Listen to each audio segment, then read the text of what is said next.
अनंत टिप्या refresh व्हा. वैभववाडी औद्योगिक प्रशिक्षण संस्थेचं शहीद विजय साळसकर असं नामांतर करण्यात आलं.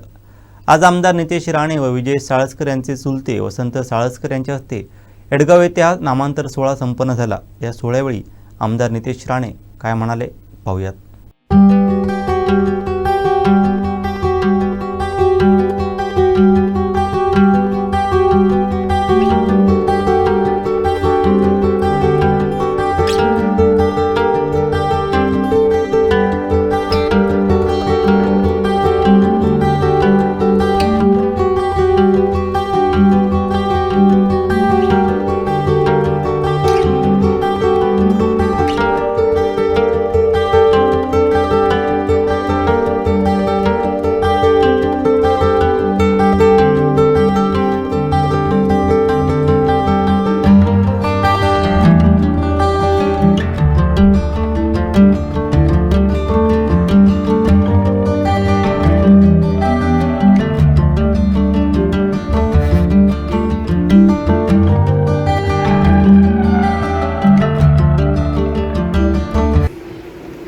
दोन दिवसा अगोदर आपल्या महायुतीच्या महाराष्ट्र सरकारने प्रामुख्याने आपल्या कौशल्य विकास मंत्रालयाने महाराष्ट्रातल्या 200 ITIचं नामकरण करायचं ठरवलं आणि मग त्यामध्ये आपल्या वैभववाडी तालुक्यामध्ये असलेला ITIला शहीद विजय साळसकरांचं नाव अधिकृत पद्धतीने घोषित केलं.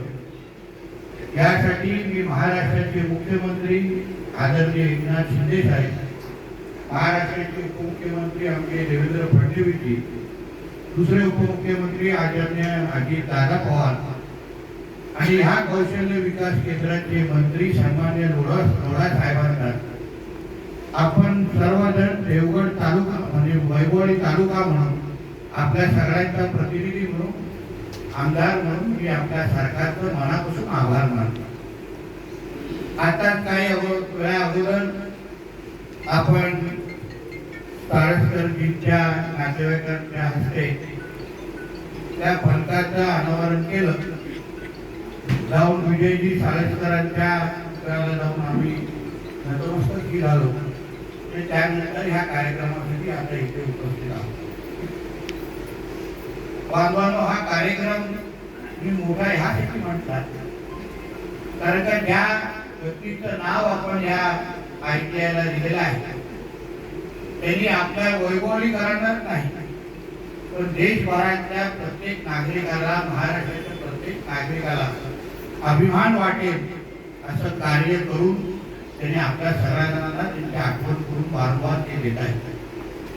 विजय साळसकरजीने आपल्या देशासाठी, आपल्या प्रत्येकासाठी काय केलं हे निश्चित पद्धतीने प्रत्येक पिढीने समजलं पाहिजे आणि शिकलंही पाहिजे. मी ITIच्या प्रमुख अधिकाऱ्यांना सांगितलं की जिथे फलकाचं नामकरण आपण केलेलं आहे तिथे बाजूला आपण विजय साळसकरजींच्या पूर्ण कारकिर्दीबद्दल एक तिथे बोर्डही आपण लावावा जेणेकरून नामकरण नाव वाचत असताना विजय साळसकरजींची जी कारकीर्द राहिलेली आहे त्याही बद्दल येणाऱ्या प्रत्येक पिढीला माहिती असली पाहिजे. त्या दृष्टिकोनातून तिथे एक चांगला कुठेतरी फलक तुम्ही परमनंट लावा जेणेकरून ही सगळी मुलं त्या निमित्ताने वाचतील. शहीद विजय साळसकरजींनी जे काय आपल्या देशासाठी आणि पोलीस खात्याचा एक कर्तव्य अधिकारी म्हणून ज्या काही त्यांनी एक कार्य करून गेलेलं आहे त्याबद्दल प्रत्येक पिढीला त्यांच्याबद्दल अभिमान आहे. सन्माननीय राणे साहेब मुख्यमंत्री असताना ते आजही विजय साळसकरजींबद्दल असंख्य त्यांच्या आठवणी सांगतात. ते सांगतात ते कशा पद्धतीने पोलीस खात्याबद्दल प्रामाणिक पद्धतीने आणि हिमतीने कार्य करणाऱ्या अधिकाऱ्यांमध्ये विजय साळसकरजींचं नाव पहिल्या 5 क्रमांकामध्ये होतं. ते अभिमानाने आम्हाला आधी त्याबद्दल सांगतात. आणि 26/11च्या त्या घटनेमध्ये विजय साळसकरजींनी बजावलेली भूमिका ही पोलीस खात्यामधल्या प्रत्येक अधिकाऱ्यामध्ये त्याबद्दल वेगळा अभिमान आहे. आम्ही आजही जेव्हा असंख्य पोलीस अधिकाऱ्यांशी बोलतो तेव्हा ते विजय साळसकरजींच्या बद्दल असंख्य आठवणी आम्हाला सांगतात. जे तरुण जे नवीन पद्धतीने आपल्या पोलीस खात्यामध्ये जाऊ पाहत आहेत, पोलीस एक्झाम देतात किंवा पोलीस बॉडीची जे असेल ते संघटना आहे, जे आमच्याशी कधी चर्चा करतात, संवाद साधतात, तेव्हाही आम्ही आमचे विचार मांडत असताना विजय साळसकरजींच्या बद्दल आवर्जून आम्ही उल्लेख करतो. तुम्ही हल्लीमध्ये माझ्या काही भाषणं ऐकलं असतील, तेव्हा असंख्य आमच्या पत्रकार मित्र जेव्हा माझ्याबद्दल बातमी चालवतात की मी पोलिसांच्या बद्दल काहीतरी, त्यांच्या कामाबद्दल मी काहीतरी टीका करतो, पण त्या भाषणाच्या जर पूर्ण तुम्ही टेप ऐकली, तर पूर्ण भाषण युट्यूबवर ऐकलं, तर मी आवर्जून सांगतो की पोलीस खात्यामधले सगळेच अधिकारी काय वाईट नसतात. पोलीस खात्यामधले काही अधिकारी हे विजय साळसकरजी सारखे पण आहेत, त्यांनी पोलीस खात्याबद्दल नेहमी अभिमान त्यांना घडवलाय किंवा तयार केलाय. त्या पद्धतीचा उदाहरण आणि अनुभव प्रत्येक पोलिसांनी घेतला पाहिजे. हेच आमच्या विजय साळसकरजींचं खरं कार्य आहे. आणि आज जेव्हा त्यांचं नाव आपल्या वैभववाडीच्या या कौशल्य विकास केंद्राला दिलं गेलं आहे, मी इकडच्या असलेल्या सगळ्याच विद्यार्थ्यांना सांगेन की आवर्जून तुम्ही गुगलवर आणि युट्यूबवर जाऊन त्यांच्याबद्दल माहिती घ्या. अशा पद्धतीचे कर्तव्यपर अधिकारी आपल्या महाराष्ट्र पोलीसमध्ये होऊन गेले, याबद्दल आपल्या सगळ्या जणांना सार्थ अभिमान वाटला पाहिजे.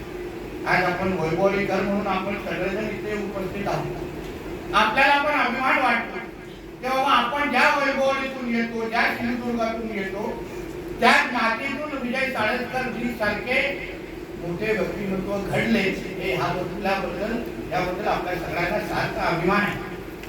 आता जसा आमच्या प्रमुखजीने उल्लेख केला, त्यांनी जेव्हा सांगितलं की नितेशजी त्या इकडचा जरा अंदाज आपल्या स्मारकाच्या इथे झालेला आहे, त्याबद्दल आपण निधी लगेच उपलब्ध करून द्या. मी 2 मिनिटाचा पण विचार केला नाही. शेवटी चांगल्या कामाला ताकद देणं हे आमच्यासारख्या लोकप्रतिनिधींचं काम आहे. आणि जसं आमच्या जयंतराव राणेजींनी सांगितलं, राणे साहेबांच्या आणि विजय साळसकरजींबद्दल असलेलं नातं आणि संबंध ते फार वेगळे होते. आणि म्हणून जेव्हा विजय साळसकरजींचं नाव आलेलं आहे, तेव्हा राणे साहेबांनी कुठल्याही मागे पुढे न बघता नेहमी हात पुढे केलेला आहे. हा आमचा त्यांच्याबद्दल असलेला अभिमान आहे.